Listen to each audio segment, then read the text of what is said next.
it was nervous, and it felt like we were on a failing restaurant. It felt like we were, if we mess one thing up, we're out of job business. tomorrow. Yeah. We don't get to come back. They're calling in Maddie Matheson if I don't, you know what I mean? Like, Okay, so I'm just gonna walk you through the basic vision. It's a coming-of-age story. Excuse me, I need to speak with you. Didn't you punch a hole in the principal's door? You know, a lot's changed since high school. I'm a writer now. The truth is, I'm about to get this huge writing fellowship. Hello? Mr. Bourdain, the committee has decided to go with another student for the fellowship.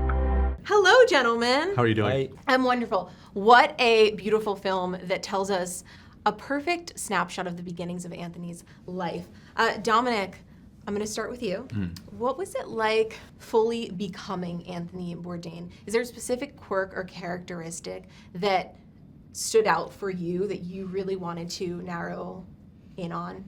No, and I mean, not really. No, like, I to be honest, it was never really a concern of mine to sort of physically or vocally, you know, embody or resemble him. You know, I think really what was most important was kind of embodying like the, I guess, the energy of a person at that age and how he describes himself at the time, you know, and there's no footage of him really to base it off of, but we knew about, you know, this time that he worked in Provincetown, and we know about the people, you know, that he worked with, and I think understanding that and understanding the effect that has on someone at that age, it's like that was something I was able to relate to a lot and made it possible for me to do, you know, without concerning ourselves with like, I don't know, am I walking the same way that like Anthony Bourdain would, you know? Right. Yeah. Speaking of how he spoke about himself during that time, there's a quote at the beginning of the movie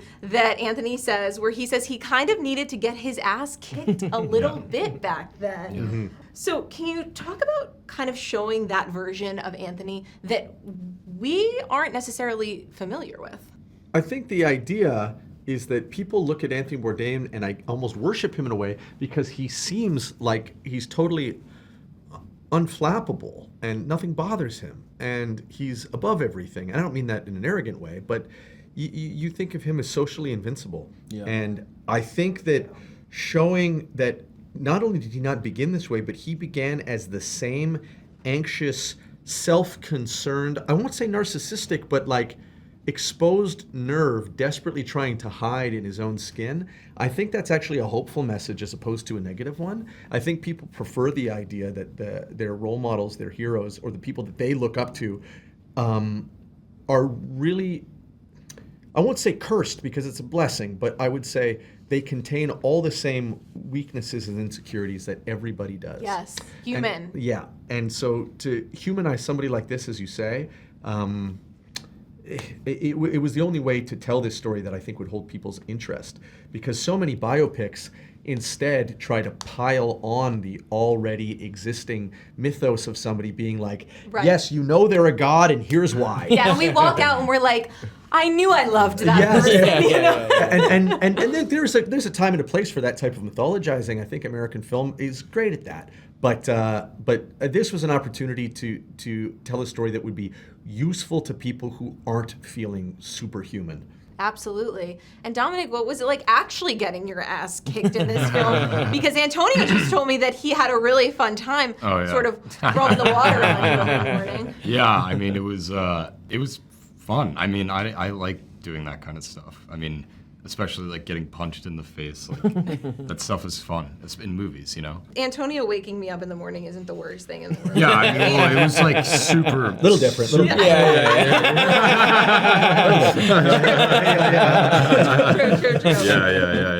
Well, it was really hot, I will say, so it wasn't that bad. The water. Okay. We're really going down the road here. Oh, really? Did you have to take some of your clothes off? It was so hot? I was in my underwear. And you know what I will say? Antonio is, he's being cute about it, because I was there with him, and actually he was very, I won't say disturbed, but he did not like splashing Dom in the face over and over again. No. Really? In a totally generous way. He was like, I'm worried he doesn't like this. I was like, Antonio, I promise that he's okay. Like, he actually was really sympathetic for Dom. Antonio did a beautiful job of seeing, because Dom's in every shot of the movie. Yeah. And he really was a steward for him, truly. Yeah. Like, he looked out for him. Stavros, I loved seeing you in the kitchen. Thank you. You look like you were having so much fun. I was. And truly bringing the comedy to the kitchen during, shooting. Tell me about this movie. Really, there's a lot going on in the kitchen. Sure. And not a lot about it is food. Right. Yeah. Which is because, these guys could be working in an auto body shop. They could be hanging drywall. They could be doing anything. It does not matter what they're doing, and that's sort of how I approached it. Like, I was brought into this film to kick his ass in a certain way, right? Like, part of the ass kicking he gets is from, anytime I know what it's like to be the low man at a job, the new guy, and there's some hazing that happens, whether a locker room thing, and so to me this was like such classic sort of like bro bonding, like just dude bonding, that is truly the most comfortable I could possibly be. That's my zone so easily, and it was so fun because you're watching us actually also, all this happens in real time because we finished the movie shooting those kitchen scenes, so it kind of felt like we were going to work every day. Yeah. And we were I was really making lobster rolls, and through that it was like this kind of, and so our performances were really grounded in feeling like you're going to see your coworkers and you're gonna bust each other's balls a little bit, and you're gonna make fun of each other. And it's a slog. And it's a slog, and it was hot. It was, we were kind of like, the end of every production is chaos, and that kitchen was pretty chaotic. It's hot. We had to finish the movie. One way or another, that movie was getting done, whether we got everything or not. And so there was this it was nervous, and it felt like we were on a failing restaurant. It felt like if we mess one thing up, we're out of job business. tomorrow. Yeah. We don't get to come back. They're calling in Maddie Matheson if I don't, you know what I mean? Like, I blow it one time, I'm out of here. So it felt like that, and it really did, and that's what was so fun about it. The food was great, and I spent more of the production's money on lobster consumed than what they paid me. But yeah, it was awesome. But yeah, it was about the camaraderie with these people, and that's what I gravitated to, and getting to put these blue collar types that I looked up to. And to me, these guys are funnier than most comics, right? And I got to embody and hopefully do a good job of putting some of these guys that I grew up around on screen and kind of do them justice, hopefully. Yeah. Matt, can you tell me, what is the value of telling a story like Anthony Bourdain's life in sort of this small snapshot instead of his whole life story? I think that we all think of our own histories as a snapshot of a moment much more than we do a totality. And for some reason, it seemed like it helped it connect to my own memories in a closer way. I don't think of my own life as a series of events over the course of decades. I think of it as these single times of one summer, one relationship. Even sometimes just 20 minutes with somebody can mean more to my own development than 4 years of university. I know that that's an absurd comparison, but I think that's how it really works. And we don't get to control what the important moments of development in our life are. They're thrust on us, and they happen to you whether you like it or not. Yeah, there's a great quote that fate leads the willing to their destiny, and the unwilling it drags. It's so true. Thank you guys so much. It was nice meeting you. So nice meeting you. Let me teach you this. This is how you open an oyster. I ate these in France when I was a kid. I said they taste like the future. Hello, Antonio. ¿Cómo estás? You were beautiful in this film, as always. Thank you. Tell me, what was your introduction to Anthony Bourdain? Well, I think, in a very natural way, we used to have a lot of life in the kitchen in Los Angeles with my family there, with Melanie, with my kids and stuff like that. We used to live in the kitchen, actually. We had a big one and got a television there. And sometimes he just appeared there and I started getting, interested by, not so much about the cooking, but the way that the program was done. I mean, a guy traveling all around the world and telling us about cultures all around the world. That has to do with cooking, but it's not exactly about cooking. It was about life. And that was very interesting. I thought it was a very smart way to just do a cooking program. It was not somebody in front of the camera. Let's prepare this dish. You need this ingredient. This is the way that you do it. No, it was something else. It's so true. Something special, something Yeah, that we can't always put into words, a magic about him, right?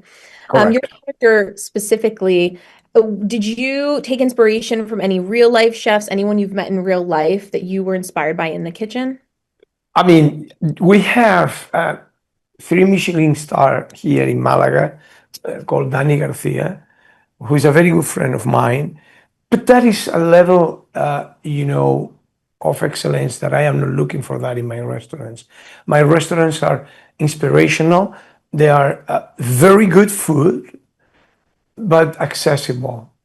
And I don't need to have a kitchen with 45 guys doing creams and foams and all of these new things that you have to do in order to, I am not going after that. But yes, I got inspiration from them, and I am very proud that actually they are from Malaga and that they have restaurants that go to the top of the world. But at the same time, it's not my objective.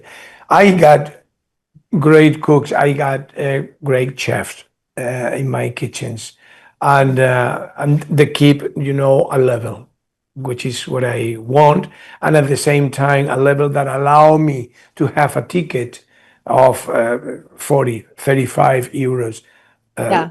for dish. Otherwise I go to a space that I cannot control, and you should know where you are always in life.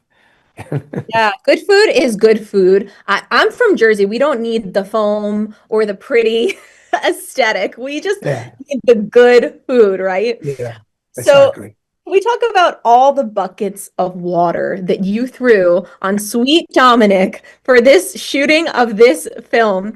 Tell That me was so about, much fun. That was so much fun.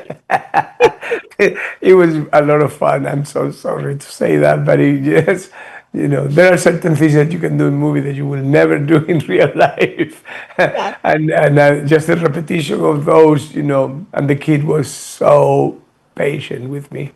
He got always a smile after that, and yeah, it was sweet. But the thing is that sometimes I felt like I should throw the bucket over my head because it was hot. Oh, Sometimes, yeah, yes, yes.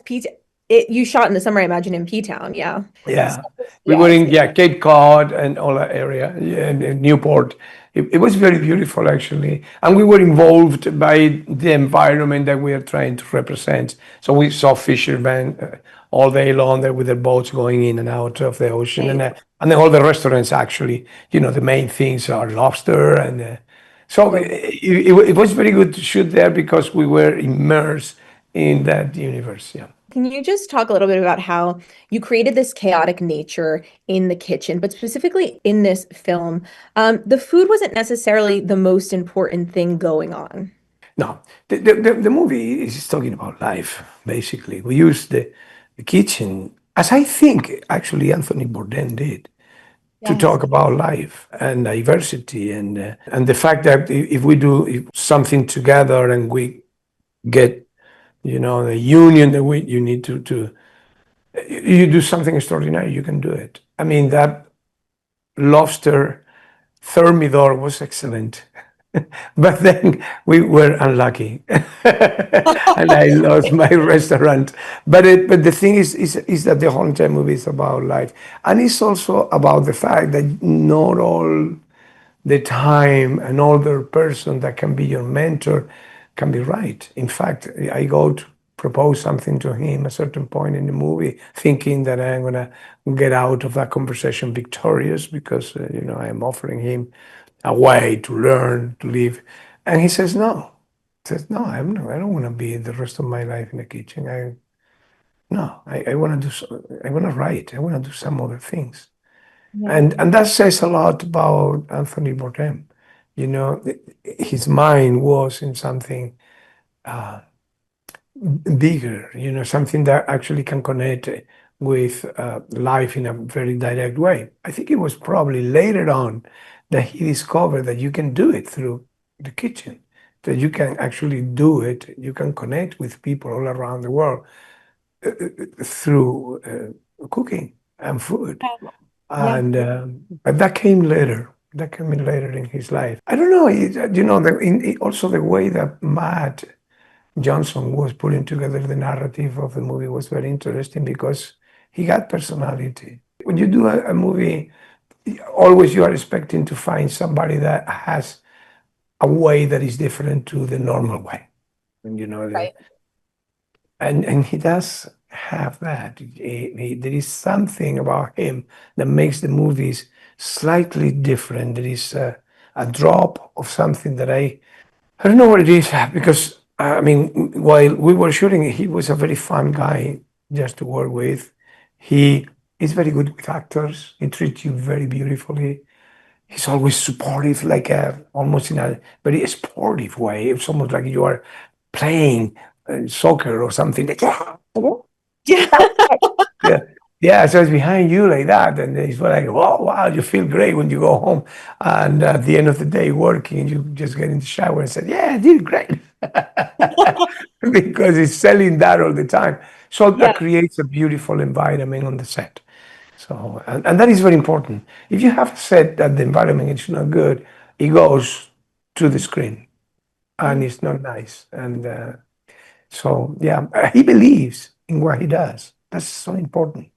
So important. It's an authenticity, and you all brought it to screen truly. Thank you so much, Antonio. I love watching you on screen. I truly do.